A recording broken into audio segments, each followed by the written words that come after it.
Louvamos a Deus pelo privilégio de estarmos aqui nesta noite de quarta-feira.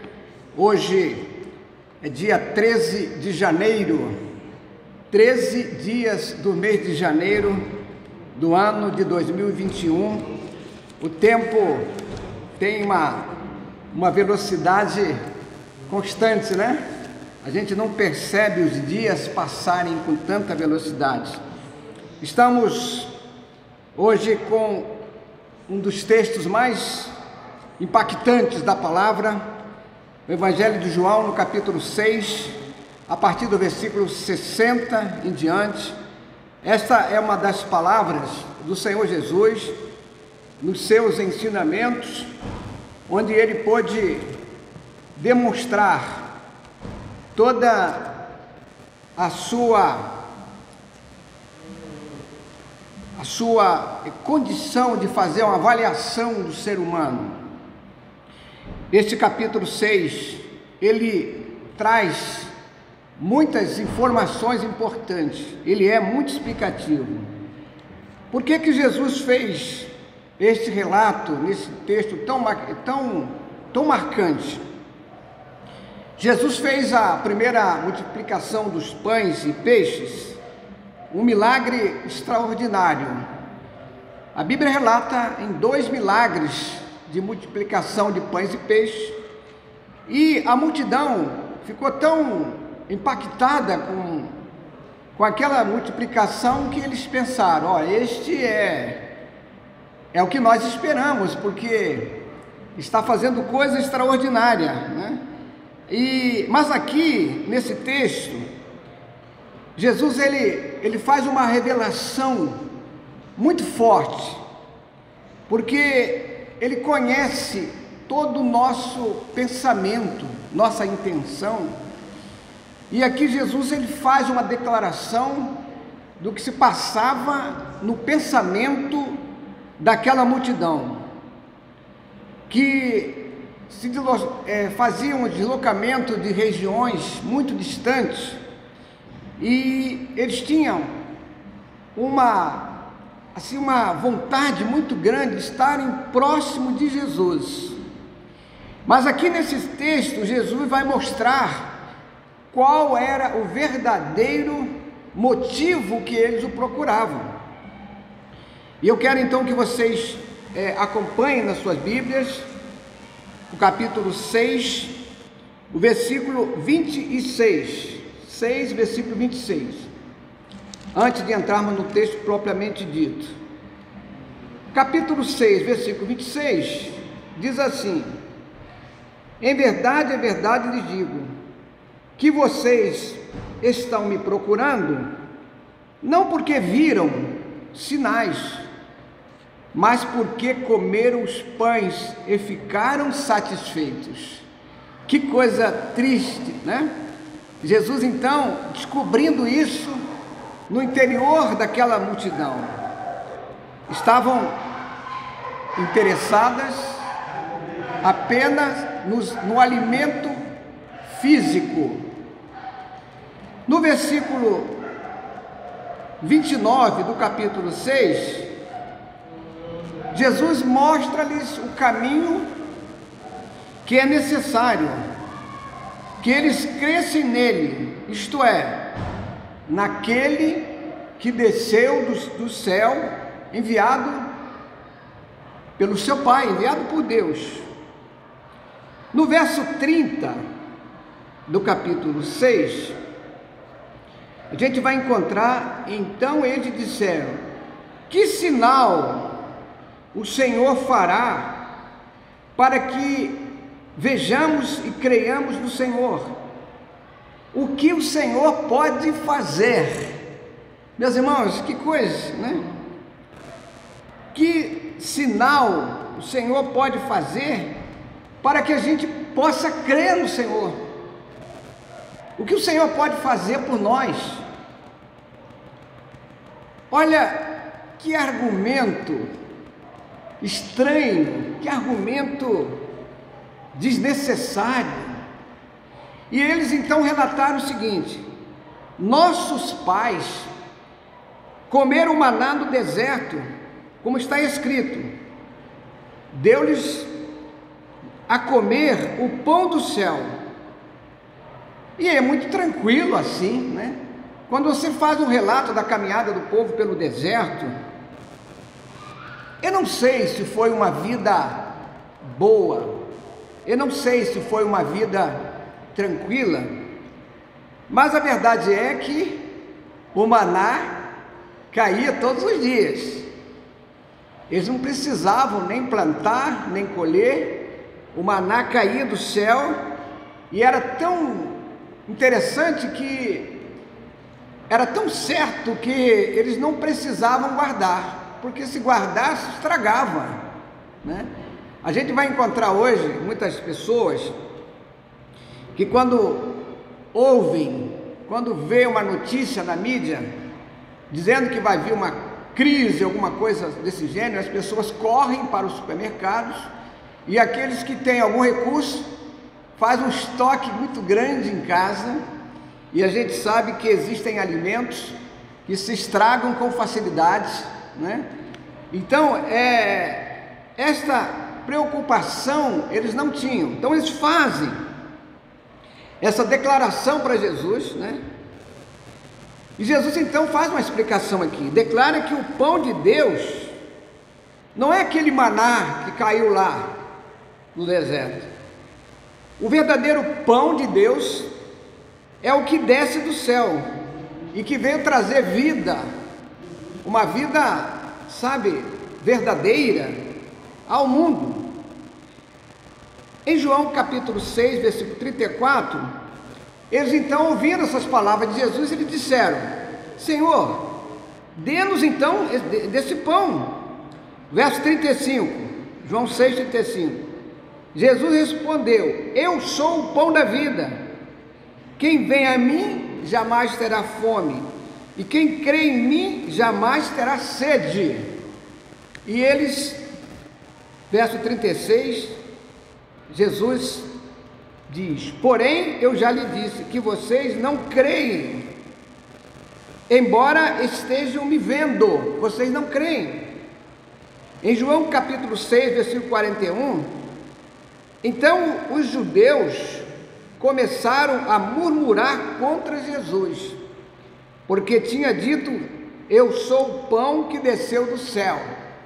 E eles fazem aqui o seguinte, o versículo 42, e diziam, quer dizer, pensando lá, quer dizer, não falaram, mas Jesus, descobrindo, né, o que eles estavam pensando, diziam: Este não é Jesus, o filho de José? Por acaso não conhecemos o seu pai e sua mãe? Como é que ele pode dizer isso? E eles aqui então, a gente percebe uma espécie de discriminação com relação à família de Jesus, por não crerem. Então muitos seguidores de Jesus deixaram de o seguir, foram embora. E qual foi o motivo? Jesus apresentou uma necessidade de comer a sua carne, beber o seu sangue, para permanecer nele e ele em nós. João 6, versículo 56. Veja que coisa interessante: pois a minha carne é verdadeira comida, e o meu sangue é verdadeira bebida. Quem come a minha carne e bebe o meu sangue, permanece em mim, e eu permaneço nele. Disse Jesus: Como pode disseram ele, dar-nos a comer a sua própria carne? Eles não entenderam absolutamente nada. A resposta aqui, meus irmãos, ela é no sentido espiritual, e não material. Se comermos a sua carne crucificada pela fé, beber o seu sangue que lava todos os pecados, nós teremos vida eterna. Essa palavra revelada. Aqui a gente precisa entender a palavra que carne e sangue significam a plena humanidade de Cristo. Ele tinha duas naturezas, a natureza humana e a natureza divina, porque nele estava a vida plena, a vida verdadeira. Jesus declara aqui que se não nos assimilarmos com ele, na sua vida, nós, na verdade, não temos comunhão com ele, nós não participaremos dele. Meus irmãos, é muito sério isso aqui. E há aqui um grande equívoco na interpretação. O entendimento dele estava assim, muito voltado para as coisas materiais. Eles pensaram assim, que Jesus quer fazer-nos canibais, né? Comer a sua carne e beber o seu sangue, literalmente. Não entenderam que Jesus estava falando no sentido puramente espiritual. Percebe que o texto de João 3 também, Nicodemos não entendeu absolutamente o que Jesus estava falando? Quando ele disse que era necessário nascer de novo, ele pensou, ele pensou do lado físico, né? Será que eu tenho que retornar ao ventre de minha mãe e nascer novamente? Então, do mesmo modo também aconteceu com o caso da mulher samaritana, lá na beira do poço. Ela pensava que Jesus, quando ofereceu água, que ela não ia mais ter sede, ela, Senhor, dá-me dessa água, porque eu assim não vou precisar mais vir aqui tirar nesse poço fundo, né, com o sol castigante do meio-dia. Não, eu não preciso mais ter o trabalho de vir a esse lugar todos os dias. Está no João capítulo 4, é um texto lindo, né, que fala da mulher samaritana, um encontro espetacular que mudou a vida daquela mulher. E eu pergunto, meus irmãos, hoje vocês acham que é diferente? Eu creio que não. Eu creio que as pessoas continuam da mesma maneira, não entendendo as coisas no sentido espiritual. A maioria das pessoas se preocupam mais com a vida física, terrena, e não valorizam muito as coisas espirituais. A maior preocupação, e às vezes de nós, todos nós, é com as coisas materiais, com o aqui e o agora. E o que é mais importante, a gente às vezes deixa passar sem nos preocuparmos, sem nos dedicarmos totalmente. Mas eu pergunto a vocês, eu não sei a resposta. Será que o discurso de Jesus aqui para aquele povo era difícil de ser entendido ou era difícil de ser aceito? Eu creio que essa segunda opção, porque quando há necessidade de você colocar em prática um ensinamento, é muito mais, dá um pouco mais de trabalho, né? Nós vamos ter aqui a escola de música que vai, com certeza, ter muitas pessoas que vão começar e vão gostar de ouvir uma boa música, mas quando tem que ralar um pouquinho para aprender a usar o instrumento, para fazer uma leitura de uma pauta musical, dá trabalho. Nós temos que pensar que Jesus estava pregando, ele estava ensinando para aquelas pessoas que na verdade tinham um bom conhecimento, eram pessoas religiosas, eles tinham ali uma formação de berço muito expressiva sobre as questões espirituais. Eles sabiam muito bem, até muitos sabiam de cor o Pentateuco, porque desde a tenridade eles eram ensinados. E eu pergunto, uma pessoa que é apenas religiosa pode ter uma comunhão íntima com o Senhor? Não pode, não pode. Jesus aqui então ele usa uma figura de linguagem que é conhecida como hipérbole, né? um grande exagero para demonstrar uma grande importância da comunhão que nós temos que ter com Ele. Para Jesus, quando quis falar, quando quis que ele entendesse, comer e beber dele era fazer uma assimilação no sentido espiritual, uma comparação física, material, para um entendimento maior das coisas espirituais. E para quem quer ter uma vida plena, precisa entender essas coisas. A morte de Cristo na cruz do Calvário, na verdade, escandalizou os judeus, pois, na verdade, eles queriam apenas um líder que trouxesse alimento, né, de uma maneira mais fácil, que fosse um guerreiro, um líder terreno. Mas Jesus, ele deixou uma declaração para todos nós, que está em João 18,36: o meu reino não é deste mundo. Meu reino não é deste mundo. Ele não veio aqui para ser um governante terreno, né, para sentar num trono, dirigir um país. Ele veio para dirigir os nossos corações, nossas vidas. Mas aí eu quero fazer uma pergunta a vocês aqui nesta noite, e também aqueles que possivelmente nos ouvirão através das gravações. Essa pergunta a gente precisa responder. Por que é que eu sigo a Jesus? Qual o meu objetivo de seguir a Jesus? É somente para esta vida terrena? É somente para receber algum benefício espiritual? Eu creio, irmãos, que não deve ser assim. Esta não é a melhor opção. João capítulo 6, versículo 61. Agora sim, o texto que nós começamos anunciando.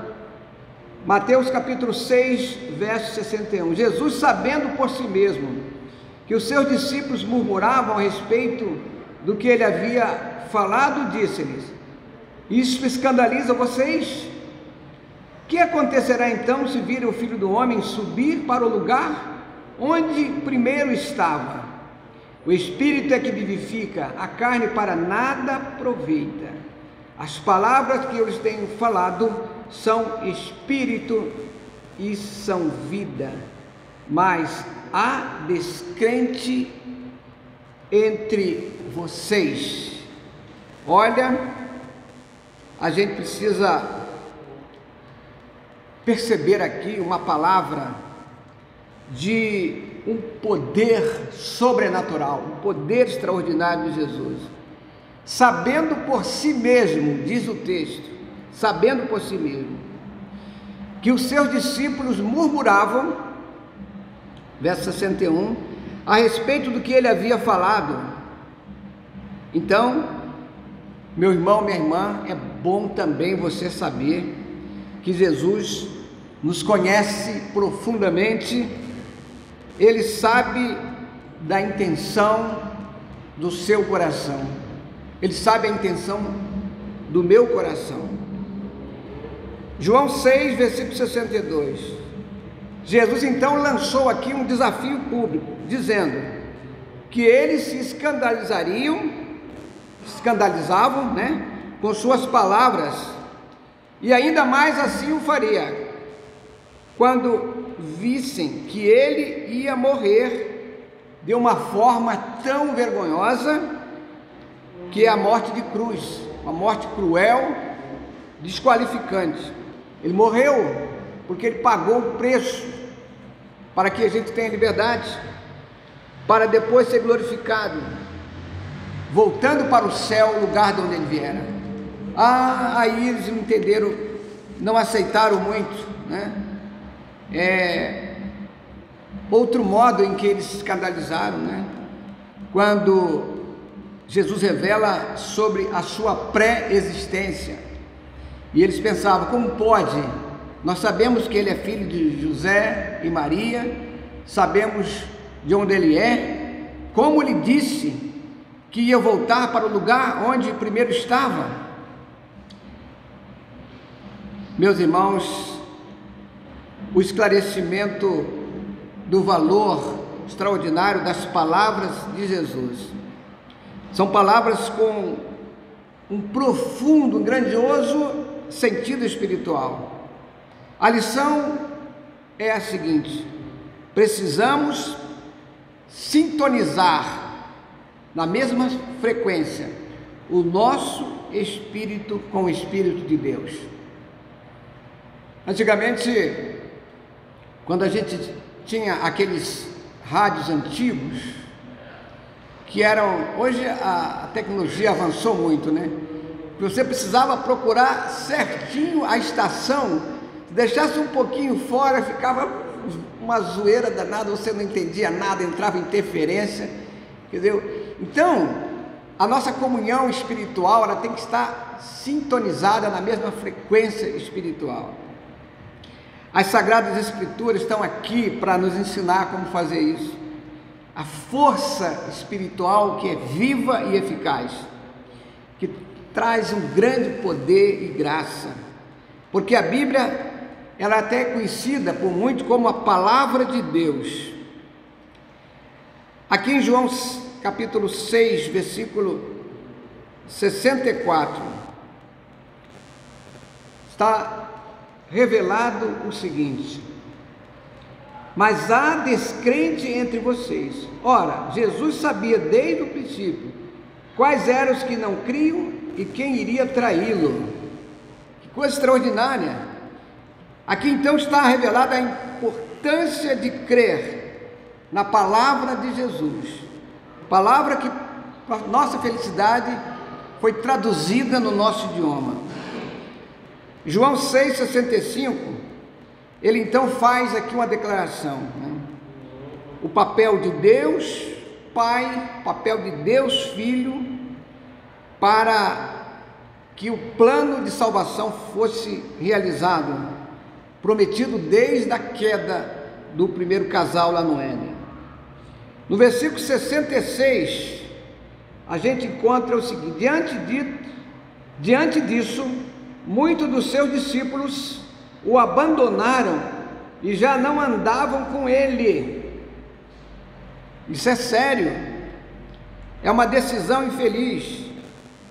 Os seguidores que não eram convertidos de fato, de verdade, o abandonaram, não queriam um compromisso sério com o Senhor. Ainda hoje, irmãos, é assim. Há pessoas, e não são poucas, que abandonam a igreja de Cristo por qualquer coisa, se aborrece com qualquer coisa, uma coisa às vezes simples, e abandonam a igreja. Que intimidade uma pessoa assim tem com o Senhor? É fato que há coisas que nos entristecem, há coisas que nos desagradam. Nós somos humanos, mas a gente precisa perceber que a gente precisa ter um pouco mais de estabilidade, né? Não sair de qualquer maneira. Mas sabe que há uma estatística, que tem pessoas hoje que fazem estatística de tudo, né? Você entra hoje na internet, qualquer coisa que você pergunta, tem lá relatos qualificados, comprovados, pessoas que fazem pesquisa séria. Aqui é uma pesquisa que diz o seguinte: em qualquer época há mais discípulos falsos do que discípulos autênticos, mesmo aqueles que estão nas fileiras das igrejas ditas evangélicas. Isso é algo que nos leva a fazer uma bela reflexão, pensar o que faria com que você abandonasse os caminhos do Senhor. Pessoas que a gente até admira, pastores que têm um conhecimento extraordinário, de repente essas pessoas começam a falar tanta besteira que não tem respaldo na palavra, que a gente se decepciona. Mas Jesus, ele sabia que isso ia acontecer, por isso que ele deixou revelado isso aí. Nós temos que estar preparados para lutas contra as forças do inferno, que são fortes Mas a Bíblia diz que nós temos uma proteção sobrenatural, uma cobertura que nos faz mais do que vencedores. E tem uma coisa que também já descobriram, olha só. Aqueles para os quais Jesus estava falando, eles estavam bem preparados para lutar contra os romanos fisicamente, mas a eles faltava coragem para entrar numa batalha contra Satanás e contra um hostil mundo da maldade moral. Eles não queriam lutar contra essas coisas, por isso que debandaram e deixaram Jesus.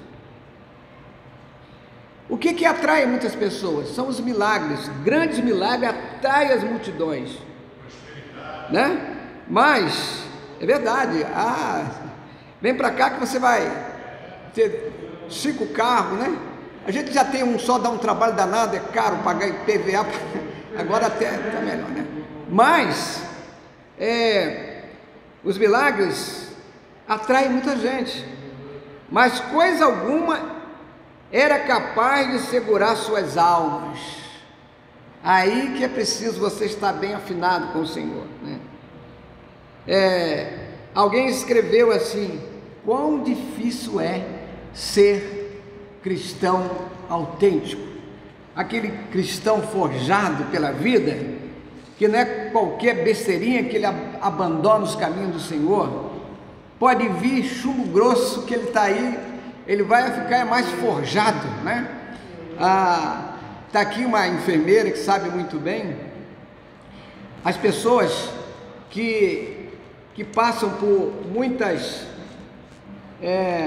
viroses, muitas crises na infância, essas pessoas, com o passar do tempo, o seu organismo fica com uma resistência muito maior, forja.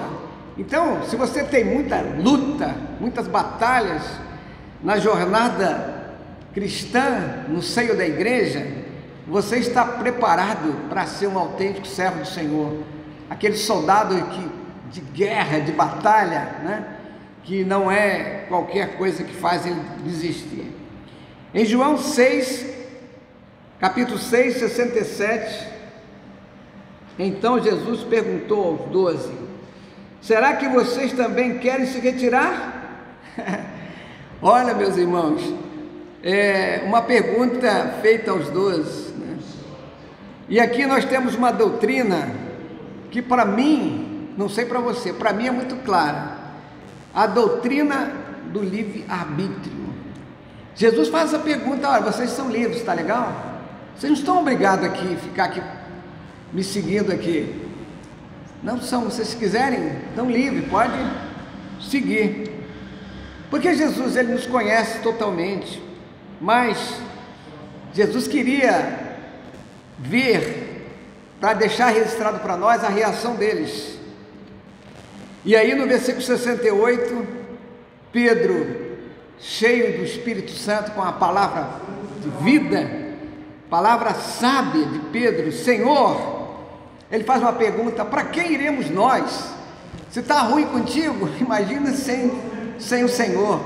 Meu irmão, se está ruim para você, sendo um servo de Cristo, imagina se estivesse fora do controle, do cuidado, da proteção dele.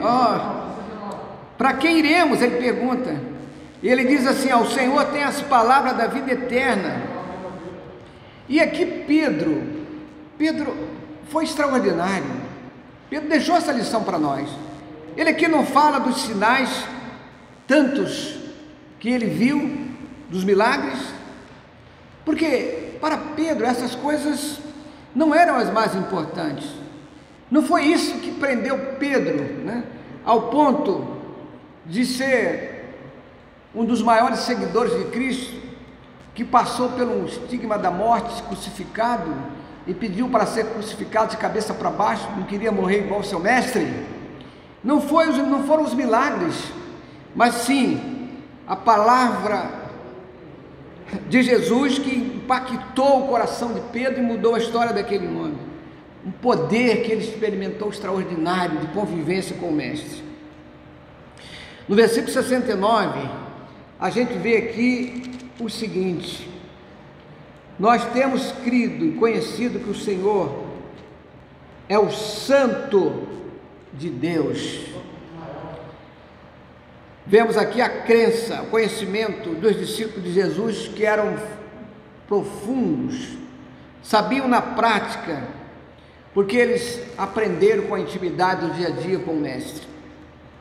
Versículo 70, a escolha onisciente que Jesus fez de seus discípulos, provando a sua divindade, sabendo até o que iria acontecer com os 12. O versículo 71, o fato de muitos terem abandonado, como o caso de Judas. Judas é um caso à parte. Veja o que aconteceu. Ele permaneceu com Jesus por muito tempo, ali como se concordasse plenamente com Jesus. Mas os pesquisadores, as pessoas que têm conhecimento dos originais, eles têm dificuldade de fazer um relato sobre o que aconteceu com Judas. É uma das pessoas mais misteriosas da Bíblia. Ele esteve com Jesus no grupo ali, participando de tudo durante 3 anos. E alguns teólogos dizem que ele devia ter ficado decepcionado com o papel messiânico de Jesus. Ele não queria que Jesus fosse aquele que tratasse muito mais das coisas espirituais. Ele queria que Jesus fosse um guerreiro, um lutador, que tomasse a parte ali, detonasse o governo romano, né? E aí ele resolveu vender Jesus e o traiu, sem motivo algum. Depois diz o texto que ele, arrependido, volta e diz: olha, eu quero devolver essas moedas, porque não era isso que eu queria. Mas na verdade, aqueles religiosos disseram: não, nós não podemos aceitar, isso é preço de sangue. E com aquelas moedas compraram um terreno, um local, e construíram um cemitério para os estrangeiros. Até nisso Jesus deixou, né, um legado, né, para as pessoas desamparadas que morriam, não tinha onde, ali tinha um local comprado com as moedas, preço de sangue. Meus irmãos, eu quero finalizar essa palavra dizendo o seguinte: